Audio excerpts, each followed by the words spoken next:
স্বার্থপর স্বামীর 5টি লক্ষণ। আমাদের সমাজে কিছু স্বার্থপর স্বামী আছে। আসলে মূল কথা হচ্ছে স্বামী হতে হবে এমন যে স্বামী স্ত্রীকে সবসময় ঢাল হিসেবে রাখবে, এমনভাবে যাতে করে কেউ স্ত্রীকে বেইজ্জতি করতে না পারে, স্ত্রীকে কেউ আঘাত করতে না পারে। এটাই হচ্ছে আদর্শ স্বামীর দায়িত্ব এবং কর্তব্য। কিন্তু দুঃখজনক হলেও সত্য, আমাদের সমাজে কিছু স্বামী আছে স্ত্রীর সাথে ভালো ব্যবহার করে না। স্ত্রীদের সাথে ভালো ব্যবহার করতে হবে, এটা আল্লাহ তাআলা নিজে বলে দিয়েছেন। কোরআন খোলেন 4 নম্বর পারার 20 নম্বর পৃষ্ঠা 3 নম্বর লাইন, সূরা নিসা 19 নম্বর আয়াতে আল্লাহ বলছেন, ওয়াআশিরুহুন্না বিল মারুফ, you treat your wives well. তোমরা তোমাদের স্ত্রীদের সাথে ভালো ব্যবহার করো, স্ত্রীদের সাথে কখনো খারাপ ব্যবহার করবেন না। কিন্তু স্বার্থপর স্বামী আছে, এদের 5টি লক্ষণ। নাম্বার 1, 1 নম্বর হচ্ছে স্ত্রীরা যতই ভালো কাজ করুক স্ত্রীদের ভালো কাজে কোনো মূল্যায়ন করে না। স্ত্রীরা যতই ভালো কাজ করুক সে একটা ভুল ধরবেই। কিছু স্বার্থপর স্বামী আছে, কোনো কাজের সে গুরুত্ব দিতে চায় না। 2 নম্বর হচ্ছে স্ত্রীর কষ্টে সে কষ্ট পায় না।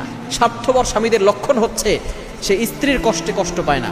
আদর্শ স্বামী এমন যে সব সময় স্ত্রীর মুখে সবসময় হাসি ফুটাবে, স্ত্রীকে কষ্টে থাকতে দিবে না।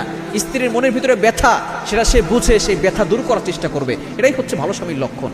কিন্তু স্বার্থপর স্বামীরা স্ত্রীর কষ্টে কষ্ট পায় না। এবং 3 নম্বর হচ্ছে স্ত্রীর কথা বিশ্বাস করতে চায় না, অন্যের কথা বেশি বিশ্বাস করে।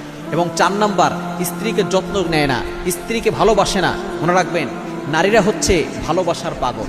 নারীরা যে স্বামী তাকে ভালোবাসে তার পিছনেই ছুটে। এজন্য স্ত্রীকে যত্ন করতে হবে, স্ত্রীকে ভালোবাসতে হবে, মহব্বত করতে হবে। এবং 5 নম্বর হচ্ছে স্ত্রী যতই ভালো কাজ করুক স্ত্রীর কাজে সে সন্তুষ্ট থাকে না।